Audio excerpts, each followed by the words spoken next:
Got my, it's being blocked by the microphone. Hold up. Make sure people know that I voted. Put it on your forehead. Right? I voted. I voted today. You voted? I voted today. Good.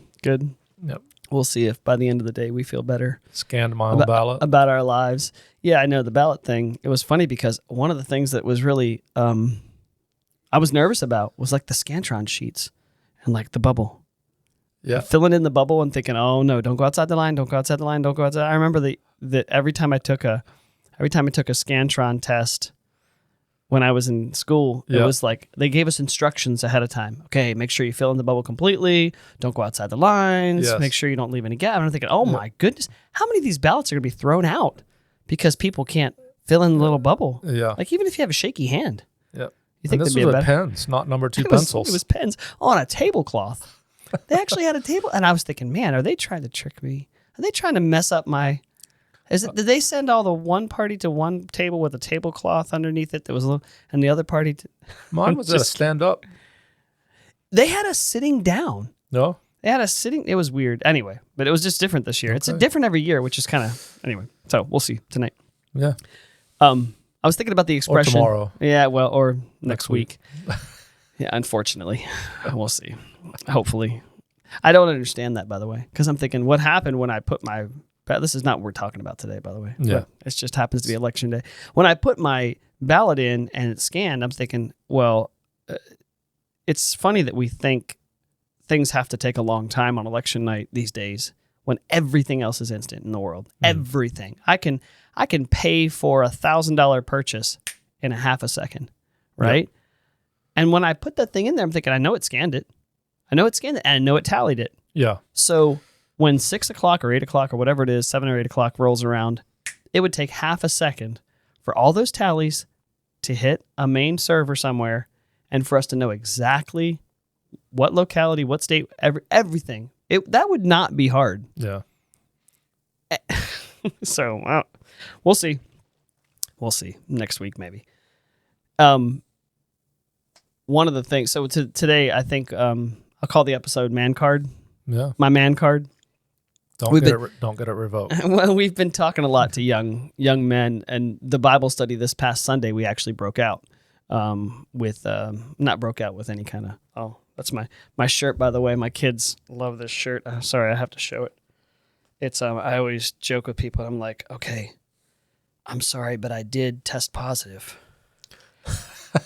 for freedom. It's funny, my kids got it for me, I think, my wife did for Christmas, and they give me a hard time. They're like, oh, Dad, tested positive for freedom. Anyway, when I say we broke out this week, I don't mean we broke out with some kind of illness or sickness. We broke out into men and women, and we're talking about biblical manhood, biblical womanhood. Sorry, while I fix my shirt. And the whole man card thing. One of the expressions that I thought is kind of an ironic expression. It was an expression that used to be, you could say it a lot, which was, it goes without saying, right? No. It goes without saying. I don't feel like I can use that expression anymore very often because it never goes without saying anymore. You have to say it if you want people to spell it out. And so what it means to be a man, what it means to be a woman, what it means to kind of grow into a man and what kind of indicators. And so we thought today, because we still don't have our wives, in case people hadn't figured that one out, don't have our wives here. They're tough. They have busy schedules. Very busy. Busier than mine. Yeah. My wife's schedule is busier than mine typically. Yeah. So the one thing I wanted to talk about some of the things that we think young men should be able to do, say, accomplish, some of the things that should be present in maybe in a young man's life for them to get their man card. I'll start. It's funny. I made a little list, and I was thinking, I made this list pretty quick, and I thought I was going to have to give it some more thought. But there are things that I realized that some of them I had or I knew when I was young, and some I realized later in life, oh man, I should have learned this at a younger age. Giving a speech. That's one of the things that thank goodness we've been part of a cooperative with our educating our children, a cooperative that that makes them get up in front of each other every week and say something. They have to do something in front of each other every week. So our kids grow up, thank goodness. I didn't. Do you remember public speaking? Well, you do it every week, but I'm saying, do you remember like when that became comfortable? Did it ever become comfortable for you? And do you think, would you agree with me that's something every young man should know how to do? Yeah, I for sure think that getting up in front of people and being able to persuade is something that's important. Using words well. That's good. You know, I don't know what organization does it, and I can't say I haven't frequently watched it, but I did see it was a YouTube with a guy who was advocating for a conservative position, and Ben Shapiro. There you go. Yeah, sorry. That's all right. Ben Shapiro, and it was 25 people who had different opinions who could dialogue. And so one of the things that was interesting, and again, it's not really a comment on the viewpoint of the other 25, but they were all young, young people. But it was their inability to properly persuade, articulate, and persuade. Yeah, like their position was very improperly supported. The way in which they used at times emotion instead of factual reasoning to persuade an opponent or to convince someone of a certain direction was just very unconvincing. Do you think we've moved from the art of persuasion by logic to the art of persuasion by feeling or volume even? I mean, I think, I don't know if it persuades people, but I think you're right. That's a technique you see more. Yeah, well, we're a feelings-based culture in so many ways, so we don't want to hurt one another's feelings. That's why we'll be so inclusive of so many other things, because we don't want anybody to feel left out or whatever, when that's just a part of life, and kind of learning how to, the adage, learning how to pull yourself up by your bootstraps and sort of move on is really an important skill to learn. But being able to have an opinion, build an argument for your opinion, and actually try to reason with someone or convince someone of the validity of your opinion, I think is really important. I would agree. And that's the reason when I say give a speech too, I mean in front of a group, in front of a group of people, because it's funny. I heard the things that people fear most, like the top. I think death was was number one. Number two was public speaking. I've heard that.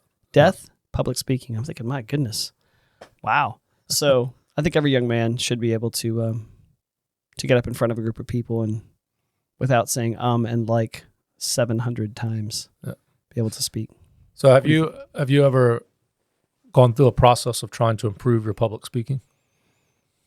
So I did a semester with the homeschoolers of going through public speaking instruction, going through and I say and as soon as you start saying it, then you start realizing it.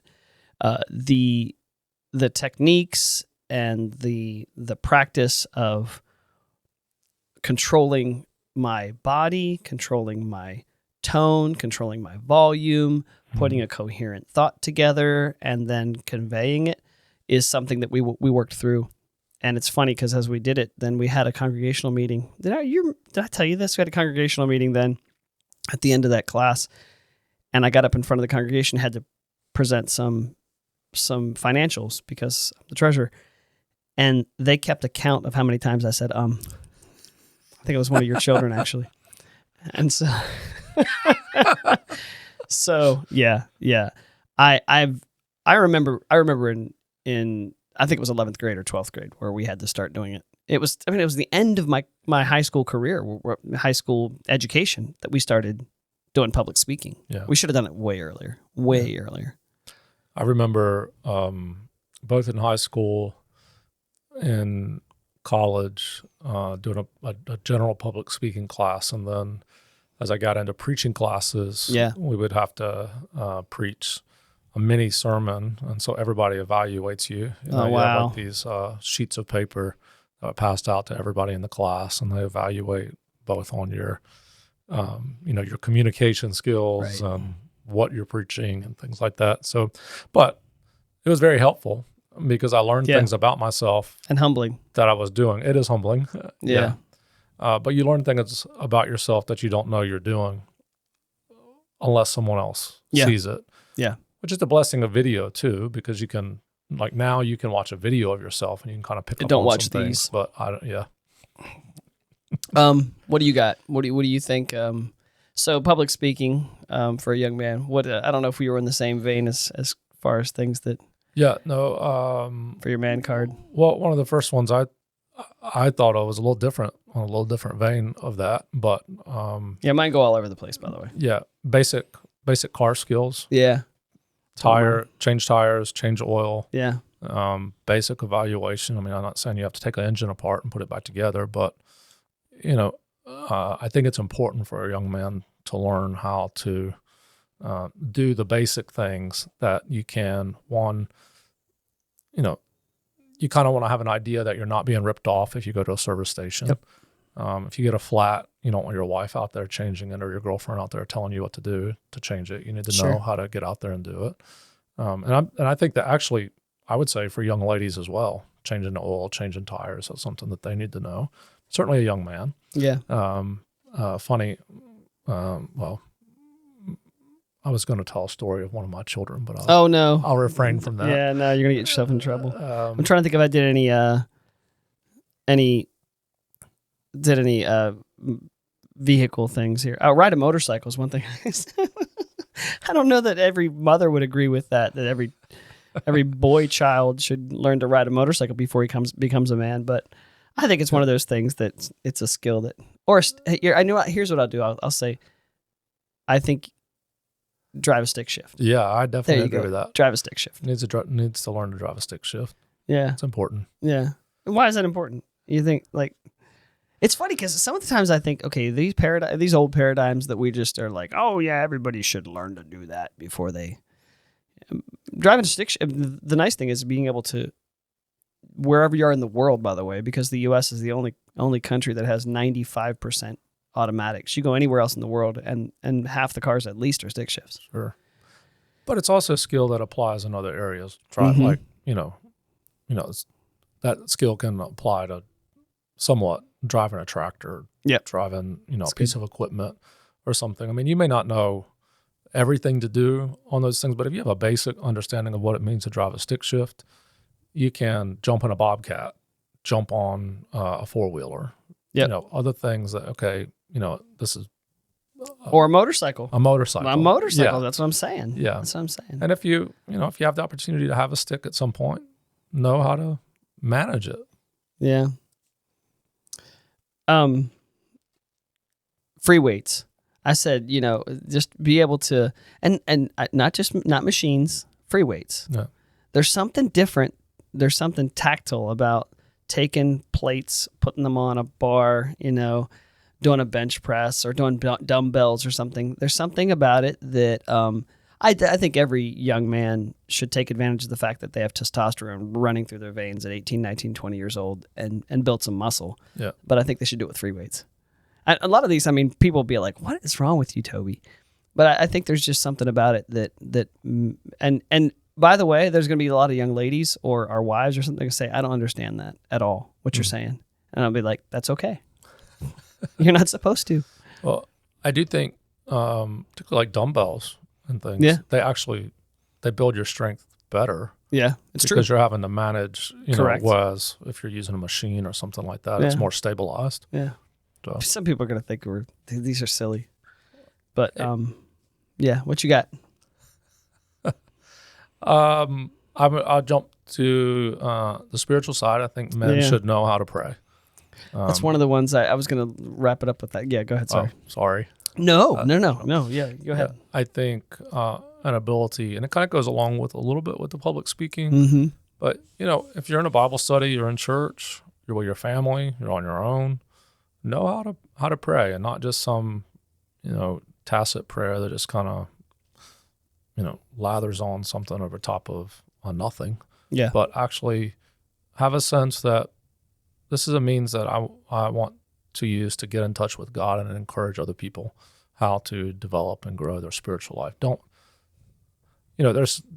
We're part of a men's Bible study on Tuesday morning, and normally at the end of that Bible study, whoever's leading it will say, someone close us out in prayer. Yep. And sometimes we're waiting, for somebody to step in order to pray. But I think, again, not that that's necessarily a bad thing per se, but for a man to step up and say, hey, I'll pray, not to wait, not to kind of hold back because you're afraid of what other people will think. Am I doing this right?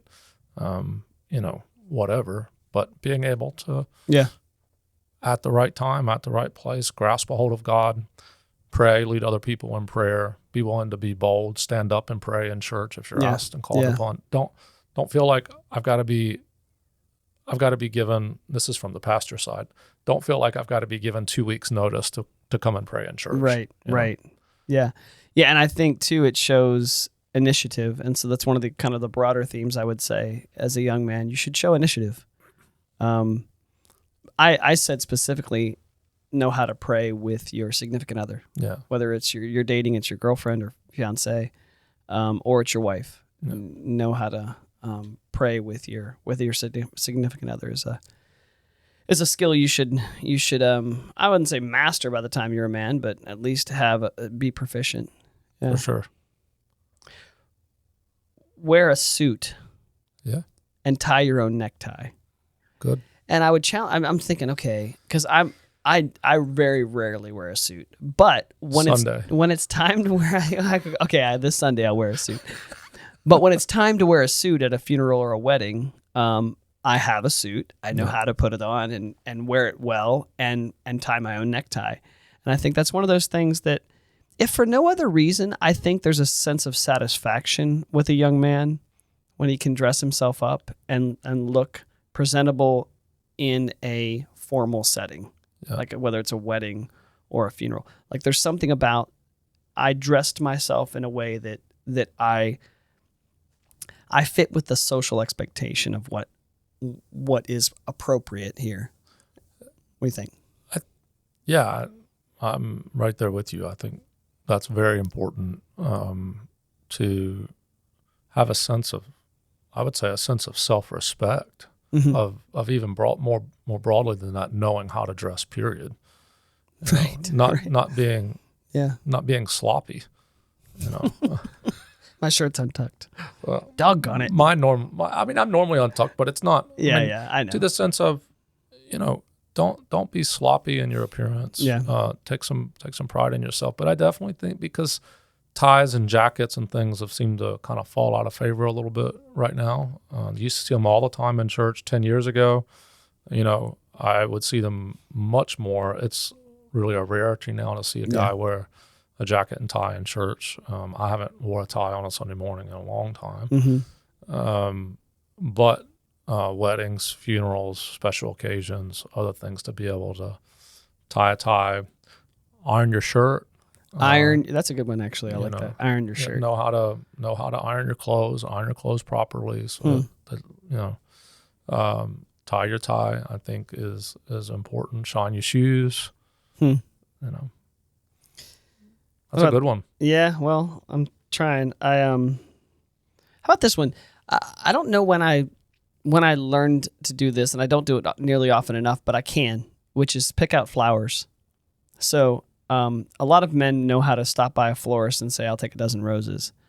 I rarely ever get a dozen roses for my wife because, first of all, it's too expensive. Roses are, not that she's not worth a dozen roses. I'm just saying roses are sometimes just a waste of money because you can get something so much nicer. And what I do is I stop by, I'll stop by Kroger and pick out a few different kinds and kind of coordinate some different colors and be able to do that because, and maybe I should broaden a little bit, know how to pick out a good gift for your significant other. Yeah. Know how to to do something for them. Bring them something that's going to make them smile. Maybe it's not flowers, but I think flowers is a good idea. But my wife loves flowers when I bring them home. Now I'm going to get in trouble because I haven't brought her flowers in a while. But go ahead. Yeah, sorry. I'm not probably not as strategic as you are. I tend to pick up the pre-made bouquets. That's okay. That's okay. But at least it's something. Yeah. You know, or for my wife, sometimes it's something that she enjoys that she doesn't often get, or something along those lines. But I do think, I think that's a good one. What about so homeownership is one of those things that's becoming more and more difficult, which is why I voted. So homeownership is, but knowing how to maintain a few things in the home. So one of the things I found myself the other day, Brandy comes out of the bathroom. She says, I dropped my diamond earring in the sink. And I said, oh, okay. And she's like, can you? And I said, yep, Thomas, come on. Let's go. I'm going to show you how to clean a P-trap. Yeah. You know, and it's not called a P-trap because it's the urinal. It's a P-trap the way it's shaped. But how to clean a trap, how to retrieve something from a trap. And that's so simple. It's really simple. Yeah. But it's one of those things that I'm sure my dad taught me that I just, you know. Was it there? It was. It was thank goodness. Yeah, it was there. Yeah, I mean, that's the thing is a lot of people wouldn't know. They'd think, oh, no, I lost it. There was other things down there too, unfortunately. And I showed Thomas and he was like, but cleaning a trap, you know, is one of those things. There's other stuff at home too. I mean, you know, there's changing a light bulb or stuff like that. Yeah, basic electrical. You know, how to wire up a switch, how to wire up a receptacle. You know, those are very basic things, but that are needful. I mean, I've had to do that multiple times in my house, you know, switching out. We actually just recently in a bathroom, we repainted it and wanted new switches because the other ones were 30 years old. But, you know, just the ability to do that, not have to call an electrician and pay $120 That's an the thing. hour. So can you imagine if my wife comes out and she says, hey, I dropped my earring down the sink. And I'm like, oh, no, call a plumber who's going to charge me at least $150 just to come out, right? And then another whatever to do a 5-minute. So just those things, I think, is something that that is, it's not just useful. It's, you know, it's an efficient use of your time and your money and your resources, and it impresses your significant other too. Yeah. No, that's a really positive point, because I've had, you know, my wife has said to me at times, oh, I'm so glad you know how to do these things. Yeah. You know, or something along those lines. And that's, you know, I feel like, yeah, I'm glad. Exactly. And people might say, oh, you're old fashioned and women should know how to do those things too. That's fine. That's fine. If you want to know how to do this, that's great. But I want my boys to know how to do those things. Yeah. You know, if they want to teach their wives, or if my girl wants to know as well, that's fine. Yeah. I don't have a problem with that. But sometimes, you know, you do just want to impress that person. Yeah. What else you got? You got anything? Cooking. I know. I didn't do any cooking. I didn't put that on my little list, but yeah. I think. Let me ask you this. So if young men are like, wait, what? If I'm going to learn to cook a few things, what should it be? Like if I'm going to really kind of dial something in. You have any thoughts? Well, I will say, I think being able to manage, first for the guy, again, you know, maybe this is very stereotypical, but I think for a guy to know how to manage a grill is good. You know, a lot of families for fun. If my kids happen to listen to this, they're going to give me a hard time, because that's the joke that Brandy does the grilling. There are a few things I can cook, but Brandy grills. Go ahead, sorry. And, thanks a lot, Robert. But I do think being able, you know, particularly when Nicole and I were first married, there were times when, you know, I would make a meal for us together, like something special for us, and that means a lot to her. I don't cook for the family really at all anymore, unless it is grilling or something like that. Sure. But knowing how to, you know, I mean, I know how to put bread in the oven if I need to. I know how to cook a steak. I know how to cook a meal, get the kids fed, whatever. But you know, some basic ability to put on a nice presentation, particularly for your wife, that is not going out somewhere, that's in your home together, and you're able to enjoy the opportunity of surprising her. Yeah. And it's not burnt food, it's not tasteless food or bland food, but just an ability to be able to manage in the kitchen. Again, I agree. I don't want to be, well, in some ways, maybe I'm okay with being stereotypical, but I'm not saying a wife needs to do all the cooking or whatever, but a man should have an ability to be able to manage in the kitchen. Even when you're single, that's a whole lot less expensive than eating out every single meal. I would say if there's one thing, just personal opinion, one thing you can master something pretty quick. You can master a meal, which would be, for me, it'd be breakfast. Yeah. I could cook a really good omelet or some great pancakes. Yeah. So if there's a couple things you want to learn, learn how to make a good omelet or some good pancakes, then you can make those for dinner. You can make those for breakfast. You can make those anytime. But eggs, anyway. You won't starve. And the grill, I'll get there one day with the grill, but I'm always, it's terrible because Brandy knows how to check she just has this better sense for when the meat's done. Yeah. And I'm like, is this too, and my kids are always like, okay, well, let's ask mom if that's too soft, if it's going to be too rare. But, it's funny because I put a few specific things down here. Rip a 4x8 sheet of plywood with a circular saw. And so that's kind of indicative of other things, but just being able to handle some power tools. Yeah. And if there's anything, that's kind of one of the tougher ones, to rip a 4x8 sheet of plywood with a circular between two sawhorses. Because that kind of indicates that you've got some comfort with wood and with a saw and with following a line and just learning how to use an impact wrench and an impact driver and a drill. Just how to use those things. Because I've watched guys before pick up an impact driver, stick it on a Phillips head screw, and just rip the screw completely apart. And I think, who taught you to use that? and the answer would be no one. So I like to have some just general skills with some power tools. Yeah, I think it's a good thing for young men. I did too. I had never heard of this before until it happened to me, but I worked at a bank when Nicole and I were engaged to be married. Yep. And there was one other guy that worked there at the time. He was an older guy. He was a really nice guy. He was a teacher actually at the school, in the school system, and he would come in on like Fridays and Saturdays when the bank was really busy. This was when everybody would come in and cash checks on Fridays and whatever. So that was I was there too on like Friday and Saturday. The rest of the time I was in school. Anyway, Nicole and I got engaged, and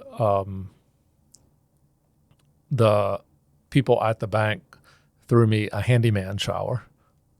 That's awesome. Which was, I still have tools from my handyman shower 25 years ago.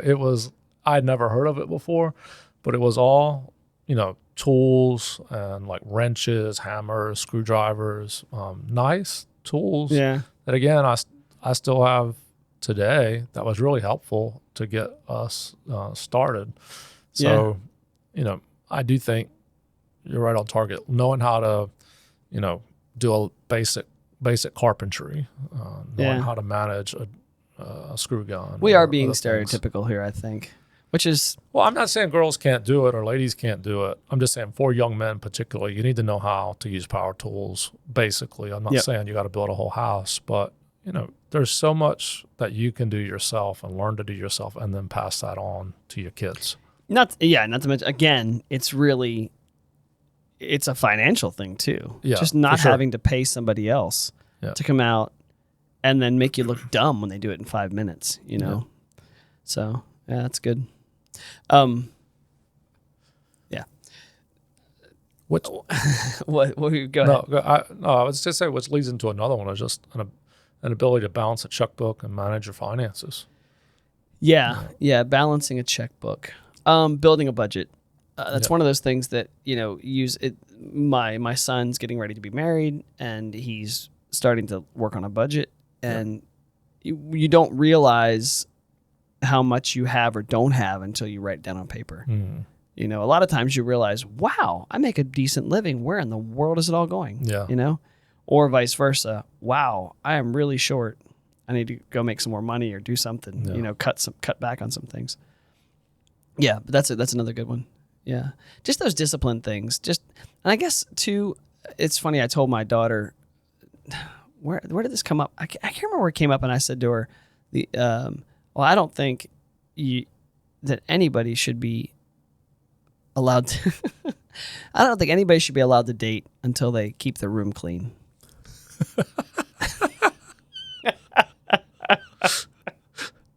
And I thought, where did that even come from? I don't know where I got that, but I thought, was this to convince her to keep her room? Well, I think it's one day you're going to want to date, but you're going to have to keep your room clean before I even say you're ready to date.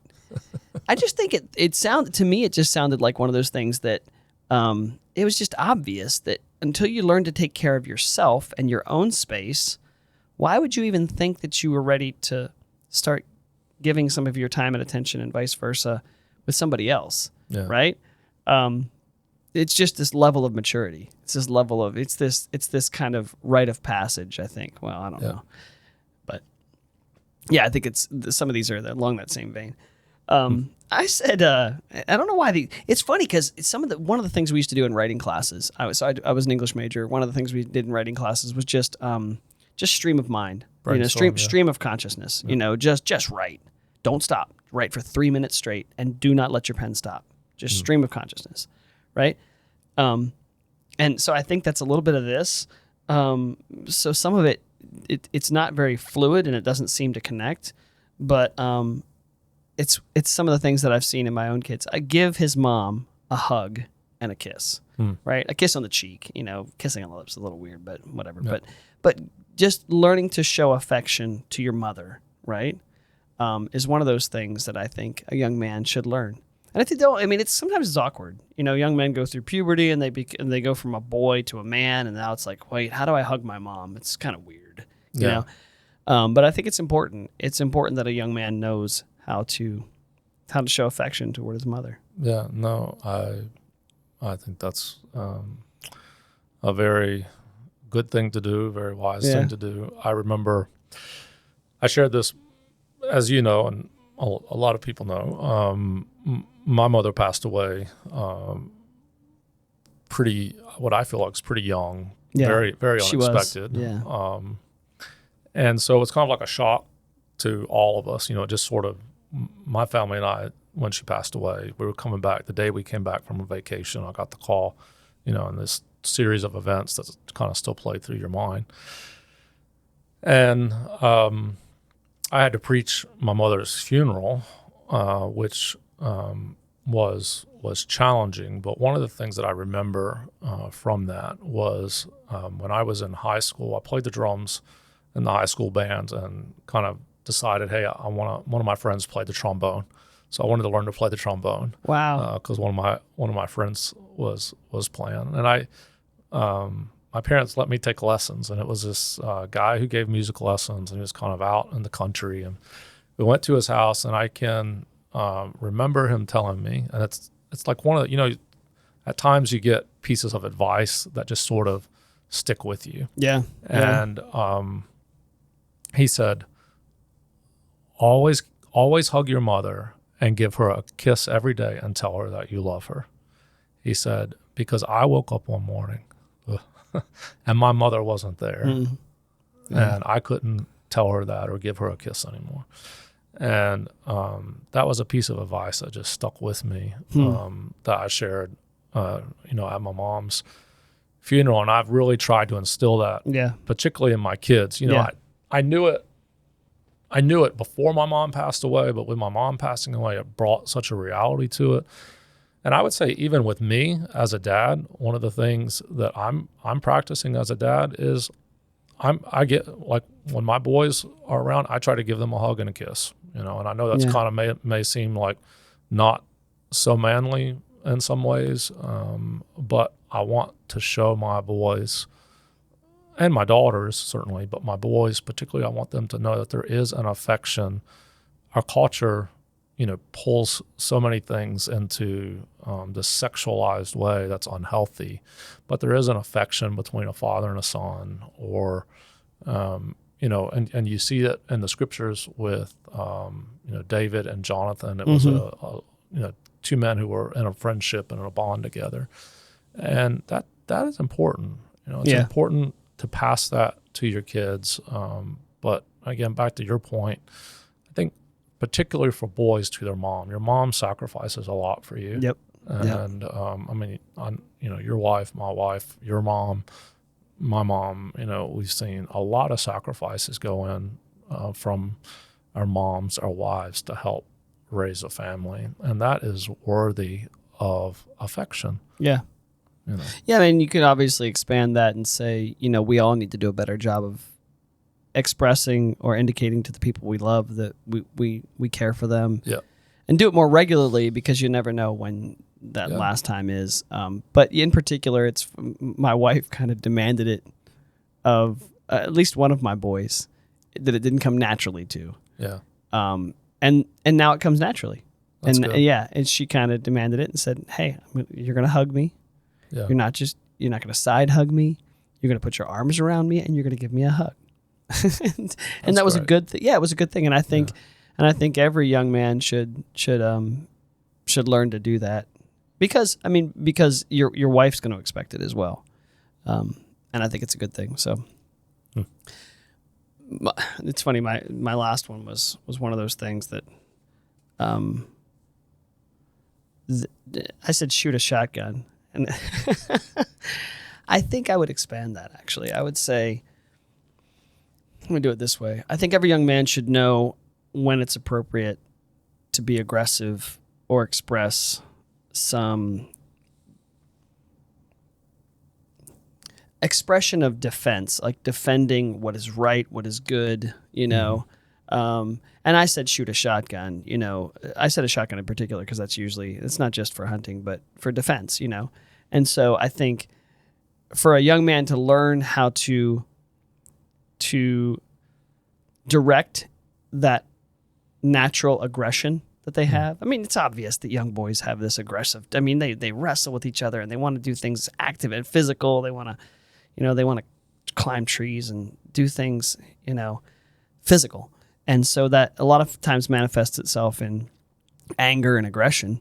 And I think that appropriately channeled in the right time is something that every young man should learn how to, first of all, contain that aggression like that. I read a book recently, John Lovell, and I actually gave it to your son. He read it, called The Warrior Poet Way.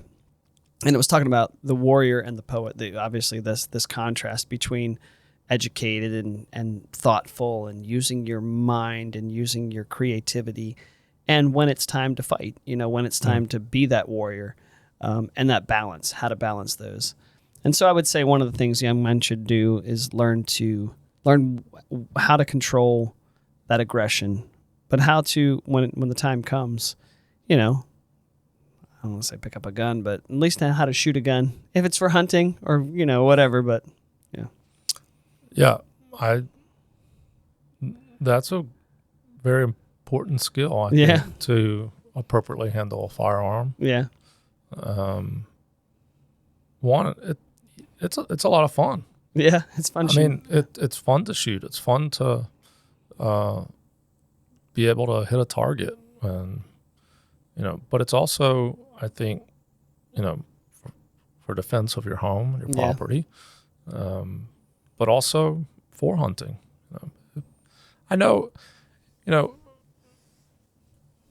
you've been in church your whole life. I've been in church my whole life, and there are varying degrees of guys who like that kind of thing. Mm-hmm. There's some guys who just don't want to handle a firearm, don't want to go hunting, don't want to whatever. And so I would be careful to say you're not manly enough if you're not doing those things. Agreed. Agreed. There are some guys that they're just not wired that way, and that's okay.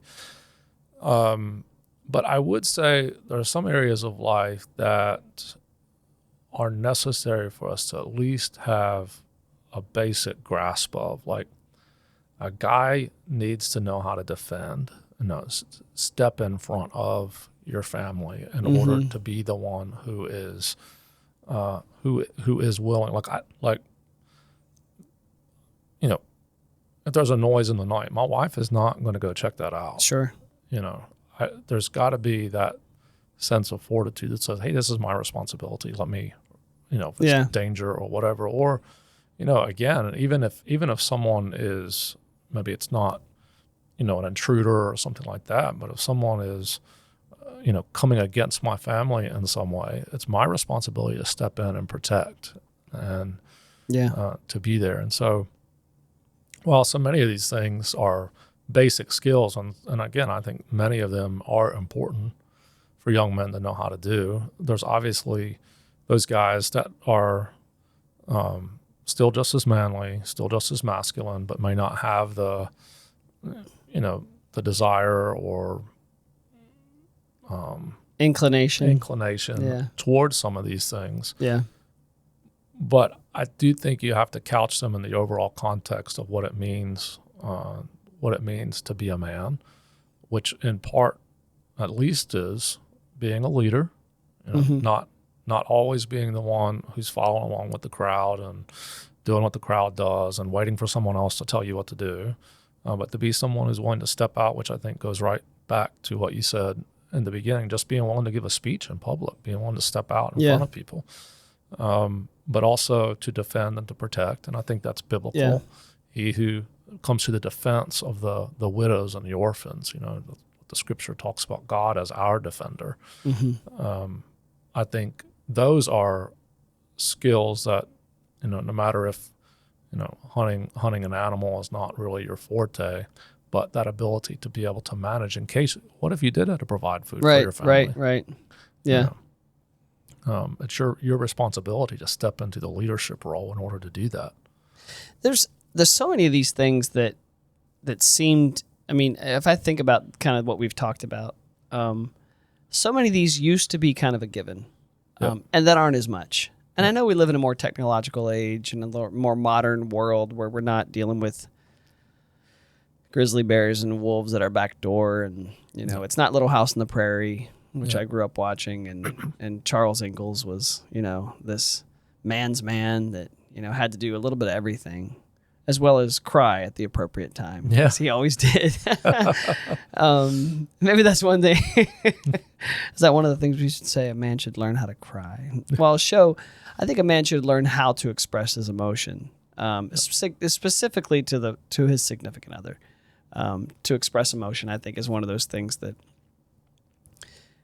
I think didn't used to be maybe as celebrated, and I think we do need to know how to do that, express emotion at the right time, at the appropriate time, especially to the people we care about. And I would add to that, writing a letter, writing a thank you note, writing a letter, how you feel. I wonder. My wife and I still have the collections of letters that we wrote to one another. We do too. So what does that look like for the next generation with text and emojis? They're gone. Even our pictures. Yeah. Our pictures are, they're in the cloud somewhere, but we never print them. The chances of them one day disappearing are pretty high compared to what the ones we have in boxes in our attic. We have the letters from Brandy spent 2 years in Africa in the Peace Corps, and we wrote back and forth to each other. Yeah. And those letters are there. And I think, that is something I had to learn to communicate with her with, written language. And that's good. That was a good thing. It's one thing to write, to text someone and say, hey, thank you for that. I think it's something else. Actually take the time to write a thank you note. I appreciate what you did. This is why. Thank you. Sign your name. Make it legible. Put it in the mail. Send it to someone. It's good. That's a good skill. It's a good skill in personal life. It's a good skill in your professional life. Yeah. Obviously, this was not an exhaustive list of everything it means to be a man. I do. One of the if nothing else, I would like the young men in my life, my sons and their friends, and the Bible study that we do, to at least be thinking about. I want them to think, okay, what does it mean to be a man? You know, what are there things, and maybe it's not riding a motorcycle, you know, but are there things that are rites of passage, that are things that kind of indicate to me, hey, I've gotten to the point now where I'm responsible for my own actions. I'm responsible for my own future. I'm responsible to do certain things as an independent man, you know? Yep. And so, yeah. That discipline yourself for godliness, you know, I think kind of encompasses what we've talked about. You know, all of these are skills or opportunities or, you know, but a willingness to actually work at disciplining myself and improving myself. You know, I want to be, if I make it to 75 or 80, my hope is that I will be disciplining myself, improving, you know, what I can do. And that's a good point. Yeah. I'll always be self-aware enough to know, am I still growing? Am I still, you know, that's good. That's good. Yeah. So. That's good. Awesome. Well, I think do with it what you will. Hopefully there's a couple nuggets in here that young men get. Yeah. So thanks. Next time, who knows? Who knows what we'll talk about? We'll see. All right. See ya.